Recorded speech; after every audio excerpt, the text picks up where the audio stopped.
બોટાદના ઢાકણિયા રોડ પર આવેલી દૂધની ડેરીમાં દૂધમાં ભેળસેળ થતી હોવાની બાતમીના આધારે એલસીબી પોલીસે વહેલી સવારે દરોડો પાડી તપાસ હાથ ધરી। તપાસ દરમિયાન શંકાસ્પદ પાવડરનો જથ્થો અને શંકાસ્પદ દૂધ મળી આવતા પોલીસે પાવડરનો જથ્થો સીઝ કર્યો અને ફૂડ એન્ડ ડ્રગ વિભાગને જાણ કરી। ફૂડ એન્ડ ડ્રગ વિભાગની ટીમે દૂધના નમૂના લઈ તપાસ માટે મોકલ્યા છે, જેના રિપોર્ટ બાદ દૂધમાં ભેળસેળ થઈ હતી કે નહીં તે સ્પષ્ટ થશે। ઢાકણિયા રોડ પાસે એક દૂધની ડેરી આવેલી છે।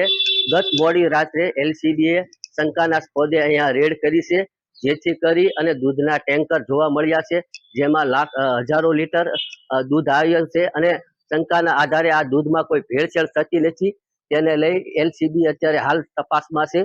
અહીંયા દૂધની ડેરીમાં કંઈક સેમ્પલ પણ દૂધની ડેરીમાં બારદાન જોવા મળ્યા છે, જેથી કરી એલસીબી દ્વારા ફૂડ એન્ડ ડ્રગ્સ વિભાગને જાણ કરવામાં આવી છે અને ફૂડ એન્ડ ડ્રગ્સ વિભાગ વાળા આવીને તપાસ કરી સેમ્પલ લઈ ત્યારબાદ જાણ થશે।